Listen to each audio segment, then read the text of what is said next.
नमस्कार दोस्तों, study classes में आप लोग का स्वागत है। जिंदगी जीना आसान नहीं होता, बिना संघर्ष कोई महान नहीं होता, जब तक ना पड़े हथौड़े की चोट पत्थर भी भगवान नहीं होता। आइए हम आप लोगों को क्लास 9 का अध्याय 1 संख्या पद्धति प्रश्नावली 1.2 बताएंगे। ठीक, आप लोग को अगले वीडियो में हम प्रश्नावली 1.1 बता चुके हैं, तो इसमें हम बताएंगे आप लोग को प्रश्नावली 1.2 की सवाल। ठीक, पहली सवाल क्या है? नीचे दिए गए कथन सत्य है या असत्य, कारण के साथ उत्तर देना है आपको। देखते हैं पहला पॉइंट क्या है। प्रत्येक अपरिमेय संख्या एक वास्तविक संख्या होती है, तो ये आपको क्या हो गया? सत्य है। क्यों सत्य है? वास्तविक संख्याओं में अपरिमेय संख्याएं भी होती हैं, इसी कारण यह सत्य है। दूसरा पॉइंट पे क्या है? संख्या रेखा का प्रत्येक बिंदु करड़ी में यम के रूप में होता है। यह सीधा आप लोग क्या कहा? असत्य हो गया।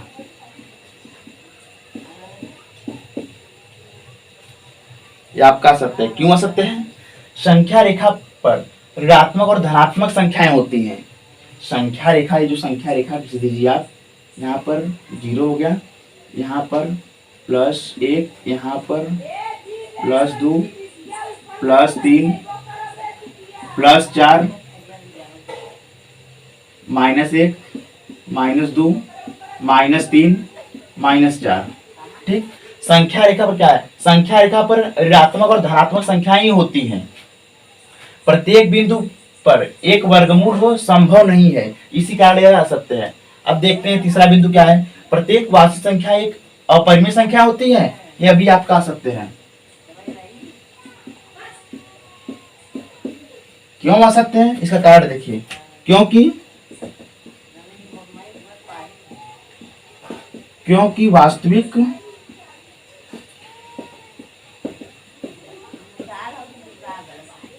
वास्तविक संख्याएं में परिमेय संख्या भी होती है। ठीक, आप लोग का प्रश्नावली 1.2 का पहली सवाल कंप्लीट हो गया। अब हम देखते हैं दूसरी सवाल। फटाफट नोट कर लीजिए इसको।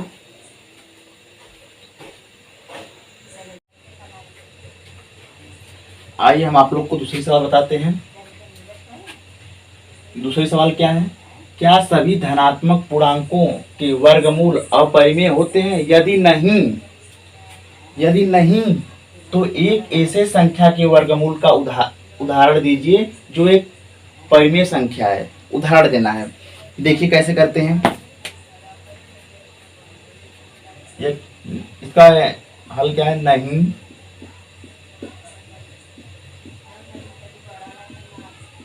सभी धनात्मक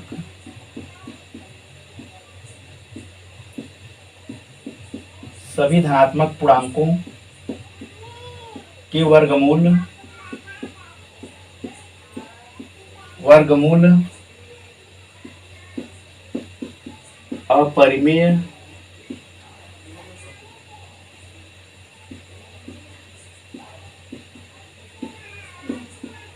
अपरिमेय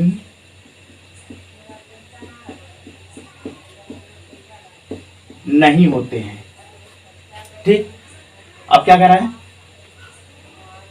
जो एक परिमेय संख्या को उदाहरण देने के लिए बोल रहा है। वर्गमूल का उदाहरण दीजिए जो एक परिमेय संख्या है। तो उदाहरण देखिए। करड़ी में 1 ले लीजिए। करड़ी में 1 का मान 1 होता है। करड़ी में 2 ले लीजिए। ठीक, 2 हो गया। करड़ी में 3 ले लीजिए। इसका हो गया 3। यह क्या हो गया आपका? परिमेय संख्या। ठीक, आपका पूछा था वर्गमूल का उदाहरण दीजिए जो एक परिमेय संख्या हो, तो यहाँ आपका एक परिमेय संख्या है। आपका दूसरी सवाल कंप्लीट हो गया। तीसरी सवाल देखिए। दिखाइए कि संख्या रेखा पर करड़ी में 5 को किस प्रकार निरूपित किया जा सकता है। ठीक, संख्या रेखा हम खींचते हैं, देखिए यहाँ पर संख्या रेखा खींच दी, ठीक, संख्या रेखा यहाँ पर है, इस पर हम निरूपित कर दिए, इस साइड +1 +2 +3, इस साइड का -1 -2 -3, ठीक है। अब इस देखिए 0 और 1 के बीच की दूरी कितना है, 1 सेंटीमीटर, तो हम 2 सेंटीमीटर दूरी लिए, ठीक। यहाँ पर हम क्या 90 अंश का कोण मतलब चिन्ह खींच दिए 90 अंश का, ठीक। उसके बाद यहाँ से इसको ले आके यहाँ पर मिला दिए 0 पर, इसके यह बिंदु ए मान लीजिए, यह बिंदु आप बी मान लीजिए, यह बिंदु सी मान लीजिए, ठीक। अब क्या करना है, यह आपका करड़ी में 5 है, ठीक हो गया आपका। अब यहाँ पर आप एक चाप भी देखिए, ये संख्या रेखा पर जो है नहीं है अभी करड़ी 5, आपको संख्या रेखा पर जो निरूपित करना है, तो क्या करेंगे, यहाँ पर एक गोला प्रकार से चाप लगाएंगे ऐसे यहाँ से, ठीक। यहाँ पर आपको क्या हो गया, अब इसको डी मान लीजिए, वह डी हो गया। उसके बाद क्या करना है, देखिए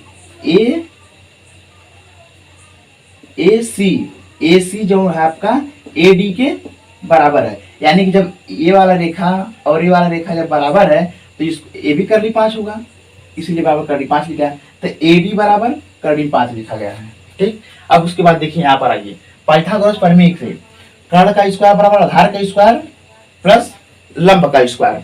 अब देखिए क्या है, कर्ण का स्क्वायर बराबर आधार का स्क्वायर, इसमें आधार क्या है, देखिए यह आपका क्या है, आधार है, यह आपका क्या है, कर्ण है, यह आपका क्या है, लंब है, ठीक। यहाँ कितना सेंटीमीटर है, आपको हम बताए थे, यहाँ से यहाँ तक 1 सेंटीमीटर दूरी लिया गया, तो यहाँ से यहाँ तक 2 सेंटीमीटर हो गया, तो यहाँ से 2 ले लीजिए, 2 घाते 2 प्लस लंब क्या आपका 1 सेंटीमीटर का चिन्ह है, तो यहाँ पर 1 ले लीजिए। तो अब क्या हो गया, कर्ण का स्क्वायर बराबर 2 दूना के 4 प्लस 1 कर्ण का स्क्वायर बराबर 5। अब आपको यहाँ स्क्वायर हटाना है, तो क्या करेंगे, दोनों तरफ कड़ी लगा देंगे, कर्ण का स्क्वायर बराबर करड़ी में 5 का स्क्वायर, ये आपका जो है कि करड़ी और माइनस स्क्वायर हट गया, तो क्या बचा, कर्ण बराबर करड़ी में 5, ठीक है। कर्ण का मान कितना है, करड़ी में 5, ठीक है। तो आपको क्या हो गया, सिद्ध AC बराबर करड़ी में 5। आपका तीसरा सवाल कंप्लीट हो गया। अब आपको हम बताते हैं चौथी सवाल, फटाफट नोट कर लीजिए।